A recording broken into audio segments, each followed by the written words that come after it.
Alright, I'm gonna cook. Alright guys, today I'm gonna be breaking down the backhand swing in tennis.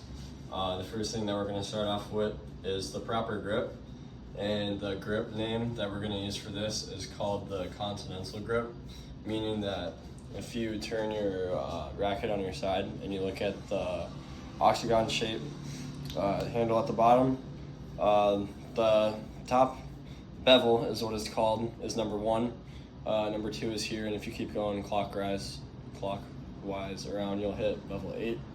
For the continental grip, we're going to place our base knuckle, which is our index finger knuckle, on bevel 2, and we're just going to have our hands wrap around, preferably in a 45-degree angle compared to the racket. And then with our non-dominant hand, we're going to place it as so on the racket, and this is just for stability when we're swinging. And also, once you develop your swing more and you become a better tennis player, your offhand is actually what helps you with the acceleration, so you can hit the ball harder. Additionally, I wanted to point it out that if you're doing dink shots at the net, you can use a grip called the Eastern backhand grip, which is when your index finger is on bevel 1, and this is just for when you're up at the net, dinking shots over. But if you really want that swing that builds acceleration, you're going to be in the continental grip. And a cue I like to use for this is soft hands, because you don't want to grasp the racket as hard as you can, but you also don't want your hands too soft where if you swing, the racket's going to fly out. So you want to find that good medium where your hands are soft and you can really build that swing and acceleration that you need to hit the ball harder. The second thing I want to break down is the stance. So the one important thing about your stance is that your feet are going to always point to where your target is going.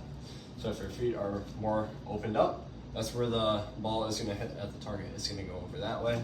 If your feet are more closed, likewise, the ball is going to close and go to the left. So you really want to just have an athletic base, and just knowing that wherever your feet are pointing, that's probably where the ball is going to end up going. One cue I like to use for this is called popcorn feet, because while you're in your athletic stance, you want to be on the balls of your feet, moving around, getting ready to go from one direction to another. And this is what tennis players do when they're ready. They're kind of on the balls of their feet, getting ready so they can move, make a move, and get to that ball whenever they need to. The last cue that I'm going to break down is the actual swing. So when you're swinging a backhand in tennis, your main trajectory of your racket is going to actually be down to up. And so to ensure that you're getting under the ball and rotating over, what I like to do for the cue for this is make a C with your racket. So as the ball's coming towards you, you're going to make a C with your racket, and once you get to that low point, that's when you're going to hit the ball and rotate over. So draw that C, rotate over. If you keep practicing this, this will ensure that you're hitting the ball from low to high, because you don't want to come up. This is not how you build acceleration. Acceleration is built from low to high. And then at the end, you want to really rotate that paddle over and use your arms and rotate your whole body actually, and use your whole body to get more acceleration on the paddles. Common mistakes that tennis players make is not shifting their grip fast enough. So the ball will come to them and they're too late on shifting, resulting in the ball popping up or popping down, resulting in either the other team getting a kill or you just faulting up the net. So one thing that you can work on is just being in a ready athletic stance, always shifting that paddle before the ball gets to you, so you know what grip you need to use. Another common mistake that people make is that they're not using their full body to rotate. So they really isolate their arms, and especially for the backhand, if you isolate your arms, you're not going to get that acceleration, you're not going to get that speed that you need to. You don't want to lock your arms. It all has to be one fluid motion, rotating your body, and that's how you gain the speed that you need to hit the ball faster. Now the drill that I'm gonna break down. This drill is more for advanced tennis players. Beginners can learn it too, but it's called the backhand slice drill. So basically what this drill does is it really focuses in on the backhand slice motion and making sure that the more experienced tennis player can really master it.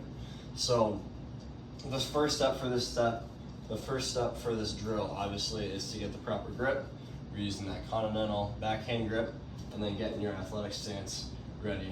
And then also for this drill, it helps if you have a coach tossing you tennis balls so you can really master the backhand slice. And so really the main thing that we're focusing on is when we make contact with the ball, we want to really ensure we're making that proper slice motion. And so in order to do that, when we swing, we're going to swing as such where we touch the racket with the hand behind us. So we really know that we're getting a proper swing. And you can just warm up doing this. If you really want to work on your backhand slice motion, just warm up and just get hand touches. That's all you need. Making sure that when you come down, you're coming all the way across your body, ensuring that the ball is getting that proper backspin that you need so when you hit it over, it rolls short. So hand in your grip, forehand, athletic stance, hand touches. Coming down, hand touch, hand touch. And then eventually you'll get to the point where coaches will be tossing you balls and you'll be hitting them. Still doing that backhand touch. And you don't need to worry about if you're dinking it, if you're hitting it too far. We're not worried about accuracy right now. We're just making sure hand touches, getting that proper slice motion. So that is the video I have for you guys today.